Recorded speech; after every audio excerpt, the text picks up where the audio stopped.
And a weird thing happened as I started doing that. I was actually learning a lot more.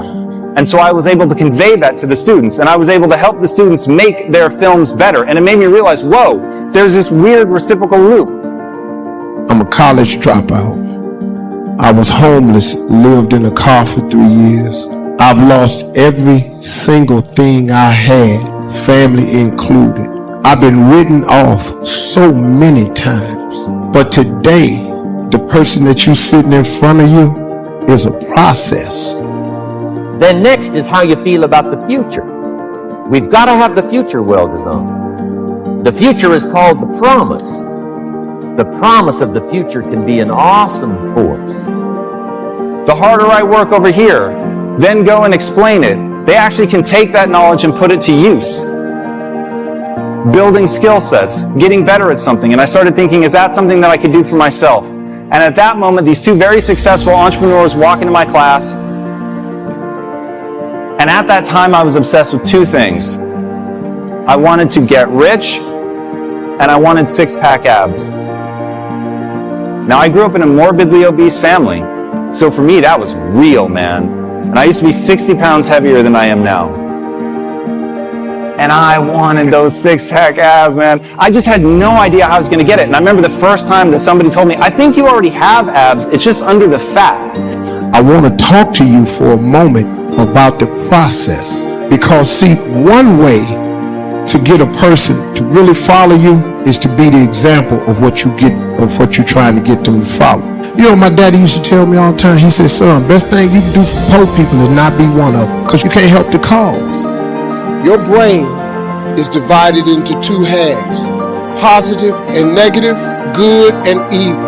Each half of your brain has millions of factory workers on each side. You got 1 million factory workers on the positive side. You got 1 million factory workers on the negative side. And I thought, what? Like, that doesn't even make sense. Because I had done like a bunch of crunches and I'm like, I still don't see them. So I don't know what the problem is. Maybe it was all the licorice. I had a thing.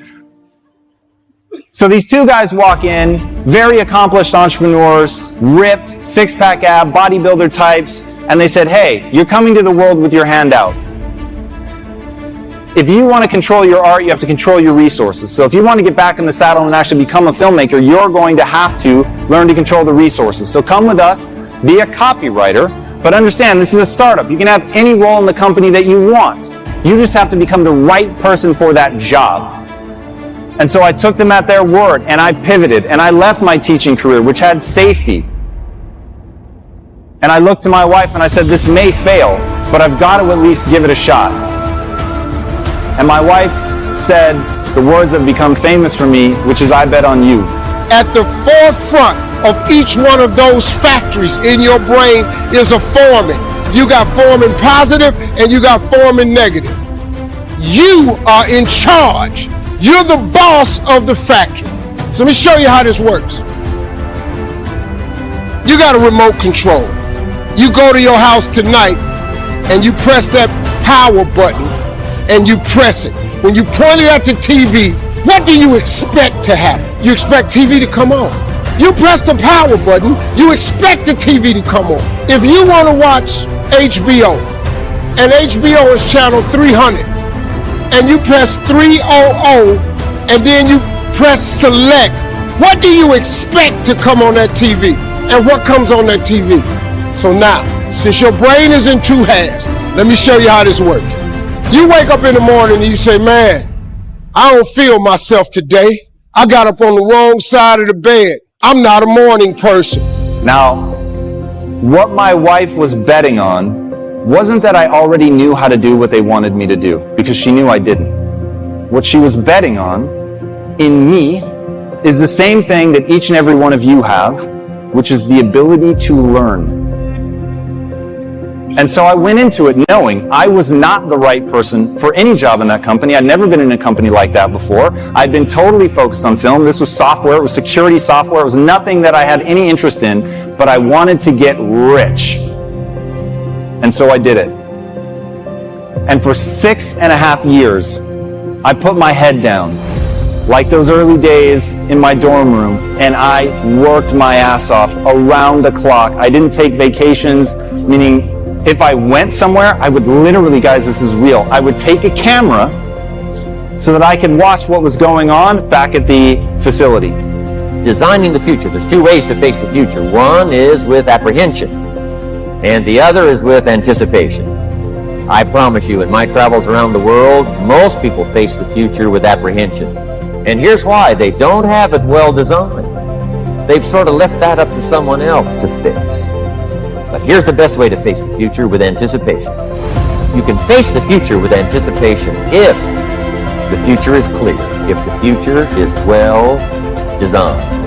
In setting goals, it's very simple. Number one, decide what you want. You just take a little time. You sit down and say, what do I want? What kind of skills do I want? What kind of income do I want for the future? Where would I like to go? Places I'd like to visit?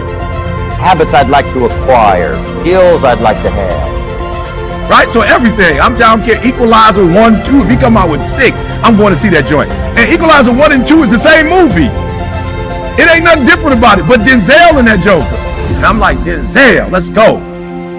So I fell in love with Denzel, I guess, maybe back in the day, like with Malcolm X, Glory, right? So I go see anything Denzel. So Denzel said he had a coach. And I looked at my life and I was like, yo, I don't got a coach.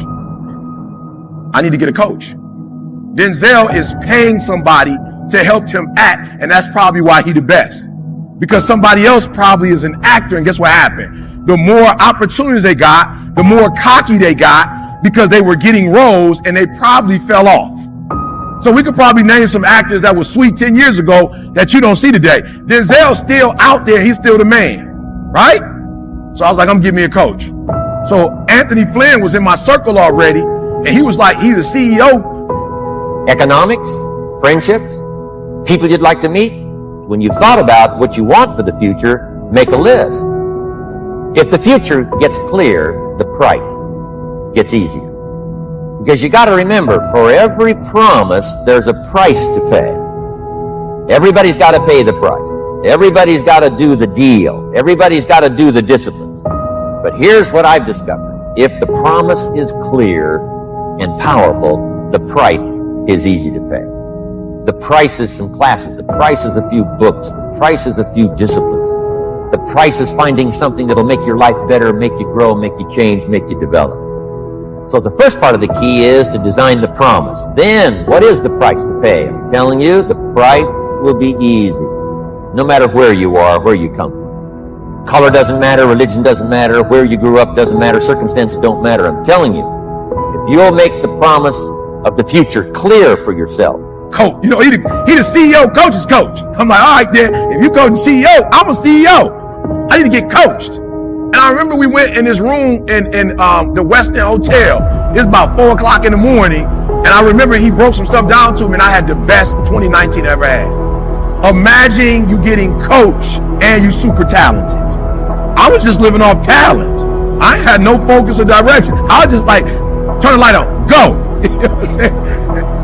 I saved so much time and so much energy that in 2020, I'm able to lead the corporate arena and I'm just doing schools.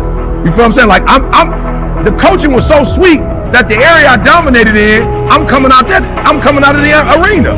And I'm focusing on schools, because what did I learn when I was here's the crazy thing. He was like, all right, E, you all over the place.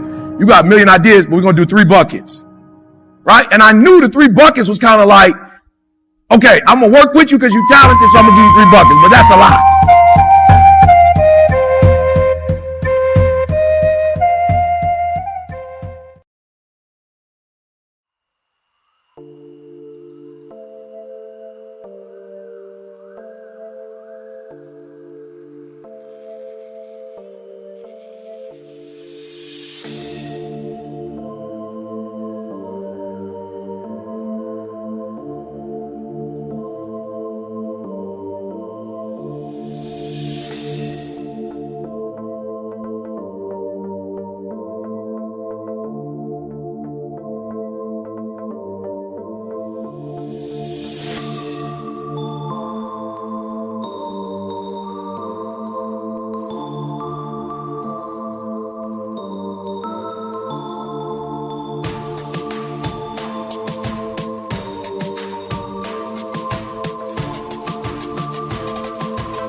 feel like I'm losing my mind. Is everybody in the world blind? Please, Lord, give me a sign, a sign. I feel like I'm losing my mind. Is everybody in the world blind? Please, Lord, give me a sign, a sign. I wanna be the greatest. Everybody on the fake shit. I look around and feel like everybody is the fakest. I make this every day and I'm impatient, hoping one day I blow up from the basement. Statement, the top is so vacant. I don't hear shit that I think is amazing. Waiting for my day when I'm playing sold out shows for 1,000 faces. Hey, give me that crown, get in my way and to be put down. It ain't your place, all this my town. If I want that shit, then I'll get it right now. I'm losing it, the noose it fits. I'm losing shit, a stupid myth. You choose to live or choose to dip. You choose to fight or lose your grip and lose a gift. Oh, I feel like I'm losing my mind. Is everybody in the world blind?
I feel like I'm losing my mind. Is everybody in the world blind?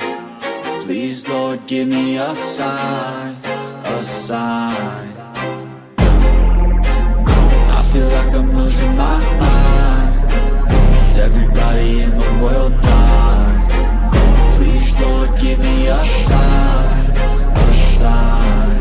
I wanna be the greatest. Everybody on the fake shit. I look around and feel like everybody is the fakest. I make this every day and I'm impatient, hoping one day I blow up from the basement. Statement, the top is so vacant. I don't hear shit that I think is amazing. Waiting for my day when I'm playing sold out shows for 1,000 faces. Hey, give me that crown, get in my way and to be put down. It ain't your place, all this my town. If I want that shit, then I'll get it right now. I'm losing it, the noose it fits. I'm losing shit, a stupid myth. You choose to live or choose to dip. You choose to fight or lose your grip and lose a gift. Oh, I feel like I'm losing my mind.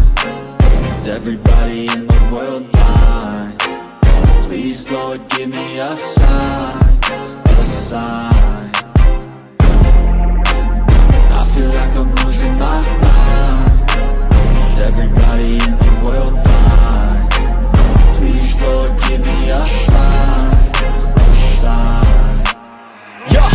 There's no mercy in this world, just hunger-thirsty persons in different versions. Each new update, that shit worsens. Why? Pull back the curtain and you'll see the different vermin. We all have different burdens that all seem to cause disturbance. Yo, so do me a favor, don't treat me like a neighbor. Don't need the different flavors of your problems just to savor.